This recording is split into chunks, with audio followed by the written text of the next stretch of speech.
नमस्कार दोस्तों, आपके अपने कांवत क्लासेस 2.0 चैनल पर हार्दिक स्वागत है। साथियों, आज हम रीट भर्ती परीक्षा 2025 के लिए जो रीट भर्ती आयोजित होने वाली है 2025 में 27 फरवरी को तुम्हारा पेपर है। तो साथियों, उसके लिए हम एक महत्वपूर्ण क्लास लेकर आए हैं। 27 फरवरी की जो एग्जाम है उसके लिए संस्कृत में साथियों 30 प्रश्न पूछे जाते हैं, L1 और L2। तो दोनों लेवल के लिए काफ़ी महत्वपूर्ण क्लास है साथियों। संस्कृत भाषा के हम महत्वपूर्ण प्रश्न लेकर आए हैं। ये हमारे साथियों छठी क्लास है, जिसका हम व्याख्यात्मक एनालिसिस करवा रहे हैं प्रीवियस पेपर के माध्यम से। 5 पेपरों का हमने एनालिसिस करवा दिया है और वो आपको प्लेलिस्ट में देखने को मिल जाएगी। तो हमारे चैनल पर जाइए, प्लेलिस्ट में जाकर देखिए। साथ ही माध्यमिक शिक्षा बोर्ड द्वारा किस तरह के प्रश्न पूछे जाते हैं, उन सभी पर हम व्याख्यात्मक रूप से एनालिसिस करवा रहे हैं। तो इसमें जो पहला प्रश्न पूछा गया था वो है, थे व्यंजनस्य उच्चारण स्थानाम भवति तालु मूर्धा कंठ दंतः। तो जो थे है साथियों, ये व्यंजन है एक, ठीक है। इसका उच्चारण स्थान पूछा है, तो इसका उच्चारण स्थान क्या होगा? थे का साथियों दंतहा होगा। क्या होगा? दंता। अब दंता का होता है साथियों लयतुल साना नाम दंता, मतलब जो लरी वर्ण है इसका उच्चारण स्थान भी क्या होगा? दंत होगा। लय है, इसका उच्चारण स्थान भी दंत होगा। और साथियों तय वर्ग, प्रत्येक जो आपने वर्ग पढ़े होंगे, प्रत्येक वर्ग में 5 वर्ग होते हैं। प्रत्येक वर्ग में साथियों कितने वर्ण होते हैं? 5 होते हैं। अब तय वर्ग में कौन कौन से आता है? तय आता है, थे आता है, दे आता है और साथियों ध आता है, न आता है। ये पांचों के पांचों वर्ण हैं, इनके उच्चारण स्थान में साथियों क्या है? दंत है। और एक आता है से। तो ये है जिनके उच्चारण स्थान क्या है? दंत है। तो ये आपको नोट कर लेना साथियों। और अगर पूछा जाए तालु जो है वो कौन कौन से वर्णों का उच्चारण स्थान है, तो तालु में आता है साथियों इच्युसाना नाम तालु। छोटा ई है हमारा, बड़ा वाला ई है। छः वर्ग है। अब छः वर्ग का मतलब है पांचों वर्ण, छः छः जय जैन, छः वर्ग। और साथियों ये और शय, ठीक है। तो ये जो वर्ण हैं ये तालु में आते हैं। साथ ही मूर्धा में अगर पूछा जाए तो मूर्धा से प्रश्न भी पूछे जा रहे हैं। एक तो आता है साथियों ऋषि। ऋषि जो है इसका उच्चारण स्थान क्या है? मूर्धा। टे वर्ग, ठीक है। टे जो वर्ग है, टे ठे डे ढेन, ये सारे के सारे मूर्धा में आता है। ऋषि आ गया, टे वर्ग गया। षटकोण वाला जो से है ये इसी में आता है, ठीक है। और एक हमारा रे। साथियों ये हैं जो मूर्धा के क्या है? उच्चारण स्थान। अगर कंठ का पूछा जाए तो कंठ का सबसे महत्वपूर्ण है, एक तो क वर्ग है अपना, ठीक है। क वर्ग है, क वर्ग में कै खे गे अन्य आ जाएगा। इसके अलावा क वर्ग के अलावा है साथियों है, पर्सनल है। अगर पूछा जाए तो कंठ का उच्चारण स्थान, सॉरी है का उच्चारण स्थान क्या हो जाएगा? कंठ। एक प्रश्न आता है साथियों विसर्ग, कई बार पूछा गया है। विसर्ग जो होता है, विसर्ग, ये वाला विसर्ग की बात कर रहा हूँ मैं, ये वाला जो आपको ये दिख रहा है, इसका जो उच्चारण स्थान होता है वो भी क्या होता है? कंठ होता है। और एक हमारा स्वर है ए और आ, इनका उच्चारण स्थान भी कंठ होता है। इस तरह के उच्चारण स्थान से संबंधित प्रश्न पूछे जाते हैं, तो हमारे गलत नहीं होने चाहिए साथियों। हम इनको प्रीवियस पेपर के माध्यम से सारे जो उच्चारण स्थान है, जो सारे जो प्रश्न है किस तरह के पूछे जाते हैं, इन सभी पर डिस्कस करेंगे, सबके बारे में एनालिसिस करवा देंगे। साथियों ये हमारा छठा क्लास है। अगर संस्कृत भाषा शिक्षण से संबंधित बताए तो हिंदी भाषा के हमने 16 पेपर कंप्लीट करवा दिए, प्रीवियस पेपर L1 और L2 दोनों लेवल के लिए। इसके अलावा जितने भी पेपर हैं, साइको है साथियों, मैथमेटिक्स है, उनके भी सभी के कुछ कुछ पार्ट हमने कंप्लीट करा दिए। तो प्ले लिस्ट में आपको वहाँ देखने को मिल जाएंगे। तो जो साथी पहली बार जुड़ा है तो हमारे चैनल को ज्वाइन कर सकता है, चैनल को सब्सक्राइब कर सकता है। बेल आइकन को प्रेस करके साथियों, इसको बेल आइकन को प्रेस करके आप हमारे चैनल से जुड़ सकते हैं। तो अगला जो प्रश्न है काफ़ी अच्छा प्रश्न है साथियों, वो पूछा है, रिक्त स्थान सह बालकः गच्छति अत्र रिक्त स्थान शुद्धम भविष्यति।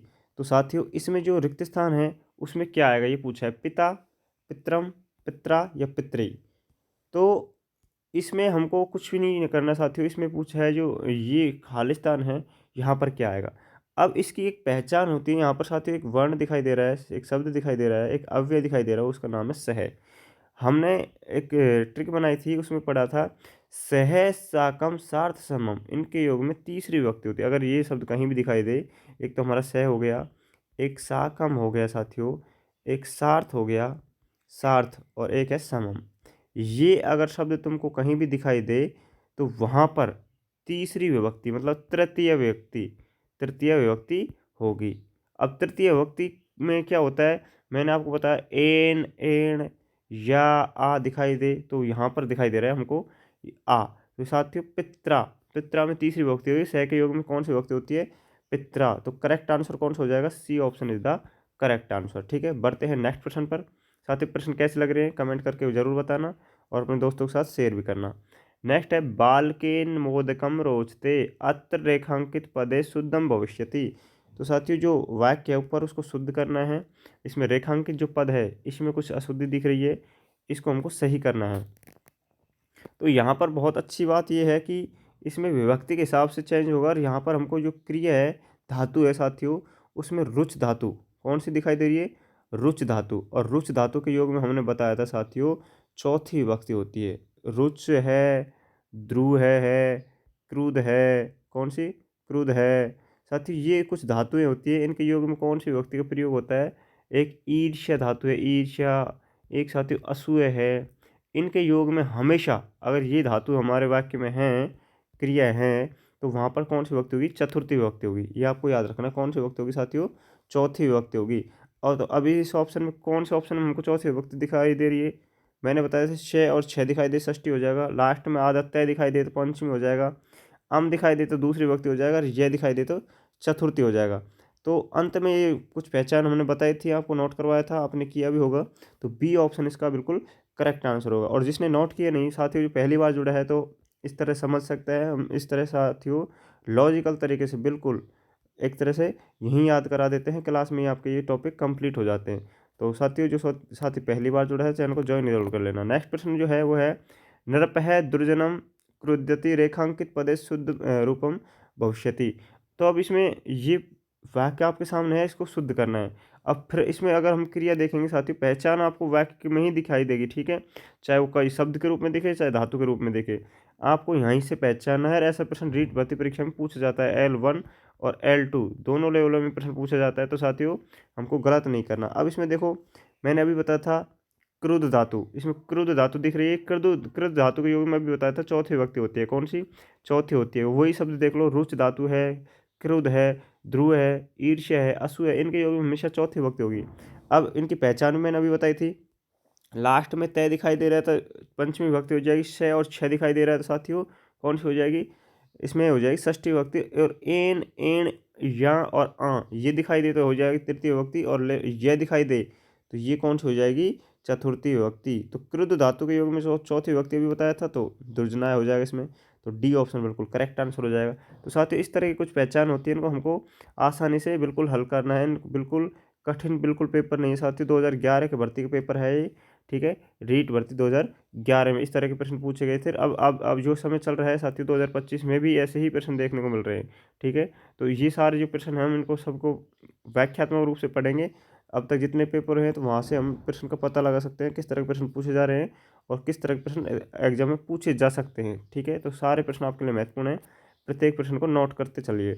अगला प्रश्न है अभितय परितय योग विभक्ति। साथियों जो का त्यों उत्तर है, और ऐसे प्रश्न हमने बहुत सारे कंप्लीट करवाए थे। अभितय परितय योग है, अभितय है, परितय है, समया है, क्या है, समया है, निक्सा है, निक्सा, धिक है साथियों, धिक, धिक, सर्वत्र है, सर्वत्र, धिक सर्वत्र, हा है साथियों, हा, और प्रति। ये आपको कुछ शब्द लिखाए हैं मैंने साथियों, इनके योग में हमेशा दूसरी विभक्ति बताई थी, तो यहीं से प्रश्न आ सकता है। इनमें से कोई भी शब्द आपको देखने को मिल सकता है वाक्य में, या फिर शब्द पर्सनली पूछा जा सकता है कि प्रति के योग में कौन सी विभक्ति होगी, अभित के योग में कौन सी होगी, परितः के योग में कौन सी विभक्ति होगी, तो साथियों निक्सा के योग में कौन सी विभक्ति होगी, ऐसे प्रश्न पूछे जा सकते हैं। तो इनके योग में कौन सी विभक्ति होती है, हमेशा इनके योग में होती है दूसरी विभक्ति। तो बी ऑप्शन इसका बिल्कुल करेक्ट आंसर हो जाएगा, द्वितीय विभक्ति, ठीक है। बढ़ते हैं नेक्स्ट प्रश्न पर। साथियों इसके कुछ प्रश्न हैं जो हमने पहले, इससे पहले जो क्लास थी उसमें कंप्लीट करा दिए हैं। तो जिस भी साथी ने वो क्लास नहीं देखी है तो प्लेलिस्ट में आपको मिल जाएगी, वहाँ से आप इनको देख सकते हैं। नेक्स्ट प्रश्न है नायक है इत्यस्य पदस्य संधि विच्छेद अस्ति। जो नायक है शब्द है साथियों, इसका संधि विच्छेद क्या होगा। 4 ऑप्शन आपके सामने हैं। अब इस बार तो आपको 4 ऑप्शन दिख रहे हैं, ठीक है, लेकिन वहाँ 5 ऑप्शन भी देखने को मिलेगा। अगर आपको 4 ऑप्शन में से कोई उत्तर नहीं आ रहा तो आप 5 ऑप्शन भर सकते हैं, लेकिन 5 को नहीं भरना है साथियों। हमको 150 प्रश्न है, 150 के 50 प्रश्न अटेम्प्ट करने हैं, सारे प्रश्न हमको भरने हैं, ठीक है। अगर इसमें एक वो भी दिया है आदेश भी, अगर 10% से अगर छोड़ दिया है हमने तो वहाँ पर हमारी कॉपी चेक नहीं होगी, तो ऐसी गलती हमको करनी नहीं है साथियों। अब नायक जो शब्द है इसमें क्या पूछा है, संधि विच्छेद पूछा है। तो नायक में संधि विच्छेद होगा साथियों, नायक में क्या होगा, नई प्लस अक, बी ऑप्शन हो जाएगा करेक्ट आंसर, ठीक है, नई प्लस अक। अब कैसे होगा देखो, नायक है साथियों, अब नायक में क्या होता है, ने प्लस अक, नई प्लस अक। क्यों?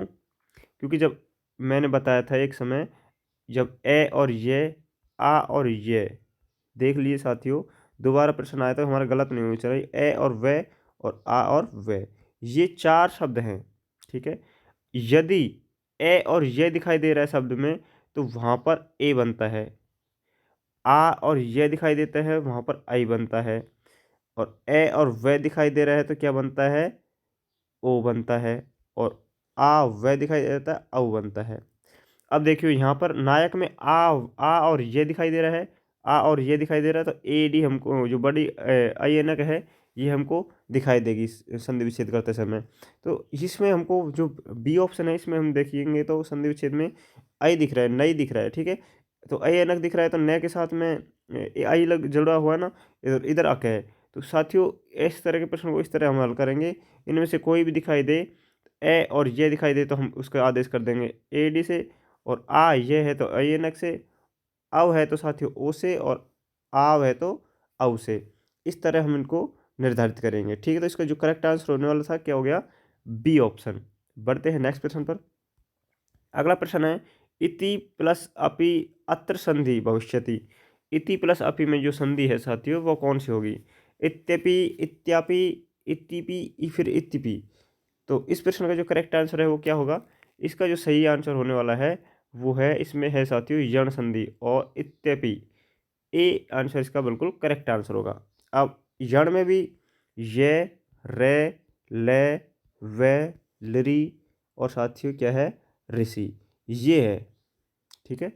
अब इसका यह की अगर बात करें तो यह आदेश करता है ई, रे आदेश करता है अर या आदर रे, लिरी करता है ले, सॉरी ले करता है, ले ही करता है साथियों, और वह करता है, क्या करता है? ऊ। ये आदेश करते हैं साथियों। और लिरी तो ले आदेश करता है, और ऋषि रे आदेश करता है। तो इनकी पहचान में हम देखें तो हमको क्या दिख रहा है यहाँ पर? इति, ई है, इसमें क्या है? ई है। अब ई जो है क्या आदेश करता है? ये आदेश करता है, ठीक है। ई का यह हो जाएगा, बाकी शब्द ऐसे के ऐसे रहेगा, तो ई का हम यह करेंगे, इत्यपि हो जाएगा। क्या हो जाएगा? इत्यपि हो जाएगा। आ तो नहीं आ सकता क्योंकि यहाँ पर ऐश्वर है, लघु है, तो दीर्घ कैसे आ जाएगा? ये तो गलत हो जाएगा साथियों। और बाकी ऑप्शन इसमें है नहीं, तो इसका ए आंसर बिल्कुल करेक्ट हो जाएगा, ठीक है। तो इस तरह के प्रश्न को हमको इस तरह अटेम्प्ट करना है। नेक्स्ट प्रश्न है, वागीश है अत्र संदेह अस्ति। जो वागीश शब्द है साथियों, इसमें संधि कौन सी होगी? तो वागीश जो शब्द है, इसमें जो संधि होने वाली है साथियों, वो कौन सी हो जाएगी? इसका करेक्ट आंसर है जसत्व संधि। B option is the correct answer. वाक प्लस ईस, क्या हो जाएगा? वाक प्लस ईस, वागीस। और वाक प्लस ईस में संधि अगर पूछी जाए कौन सी संधि है, तो इसमें हमको गलत नहीं करना साथियों। जो व्यंजन संधि का भाग है संस्कृत भाषा में, जसत्व, उसका संधि है ये, ठीक है। जसत्व का संधि है ये, पार्ट है। तो व्यंजन संधि का एक पार्ट है जसत्व संधि संस्कृत भाषा में, तो उसमें कौन सी संधि आती है? जसत्व संधि। तो बी ऑप्शन बिल्कुल करेक्ट आंसर हो जाएगा। बढ़ते हैं नेक्स्ट प्रश्न पर। अगला हमारा साथी जो प्रश्न है वो है, वनौषधि अत्र संधि विच्छेद अस्ति। जो शब्द है इसका संधि विच्छेद क्या होगा? तो साथियों, ऐसे प्रश्न रीट भर्ती परीक्षा में पूछे जा रहे हैं, तो हमको ये प्रश्न गलत नहीं करने हैं। तो हमारी क्लास कैसी लग रही है कमेंट करके ज़रूर बताना, ठीक है। और साथियों, अगला ही प्रश्न है, इसमें पूछा है, तो इसका संधि विच्छेद आपको पता ही होगा। इसका जो संधि विच्छेद होगा, वन प्लस औषधि। वन प्लस औषधि हमने इसका संधि विच्छेद किया, तो इसमें संधि कौन सी हुई है? इसमें जो संधि हुई है साथियों, वो हुई है वृद्धि रेचि। वृद्धि रेचि मतलब वृद्धि, इसमें संधि हुई है। और साथियों, स्वर संधि का अगर भेद पूछे जाए संस्कृत भाषा में, तो स्वर संधि के होते हैं 7 भेद होते हैं साथियों। स्वर संधि के कितने भेद होते हैं? 7। कौन कौन से होते हैं अब 7 भेद स्वर संधि के? तो ये पूछा गया था और आपको बताना है। स्वर संधि के 7 भेद हैं, और वो कौन कौन से हैं साथियों? सबसे पहले है दीर्घ, ठीक है। दीर्घ हमने पढ़ा था। दीर्घ के बाद में गुण पढ़ा था। गुण के बाद में वृद्धि पढ़ा था साथियों। वृद्धि के बाद में क्या पढ़ा था? यण पढ़ा था। यण के बाद में अयादि पढ़ा था। अयादि के बाद में पूर्व रूप पढ़ा था। पूर्व रूप, और एक है पर रूप। तो ये कितनी संधि होगी साथियों? 7 संधि होगी स्वर संधि के भेद, ठीक है। और संधि सामान्य रूप से संधि पूछी जाए तो संधि के कितने प्रकार हैं? 3। तो ऐसे प्रश्न भी एग्जाम में आते हैं साथियों, ये हमको पूछे जाए तो गलत नहीं होनी चाहिए। नेक्स्ट है, समाज से संबंधित प्रश्न है। प्रायण उत्तर पदार्थ प्रधान भवति। प्रायण मतलब समास का उत्तर पद प्रधान है, तो वहाँ पर कौन सा समास होगा? तो जिसमें उत्तर पद प्रधान वो होता है तत्पुरुष, ठीक है। दूसरा पद प्रधान तत्पुरुष होता है। पहला पद प्रधान अव्ययभाव समास होता है। दोनों दोनों पद प्रधान द्वंद्व होता है साथियों, ठीक है, द्वंद्व। और अन्य पद प्रधान हो तो बहुव्रीहि हो। ऐसे प्रश्न पूछे जाते हैं तो ये गलत नहीं करना। अब हम फिर से बता रहे हैं, यदि उत्तर पद दूसरा पद प्रधान हो, उत्तर पद प्रधान हो तो तत्पुरुष। प्रथम पद प्रधान हो, प्रथम पहला, तो वो होता है अव्ययभाव। दोनों द्वंद्व में क्या आता है, तो इसमें द्वंद्व समास में दोनों पद प्रधान होते हैं। क्या होते हैं, दोनों पद प्रधान, दोनों पद। अब हमारा बचा बहुव्रीहि, दोनों पद इसमें प्रधान हो गए। बहुव्रीहि में क्या होता है, अन्य पद प्रधान होता है, अन्य पद। तो ऐसे प्रश्न रीट भर्ती परीक्षा में पूछे जा रहे हैं, तो साथ ही ये हमारे गलत नहीं होने चाहिए। और कर्मधारय की एक विशेषता है, इसमें ये मैं यही बता दूं आपको, कर्मधारय से संबंधित कभी प्रश्न आए तो वो प्रश्न पूछा जाता है उपमेय और उपमान का। उपमेय साथियों, उपमान, उपमान और उपमेय और उपमान में कर्मधारय है।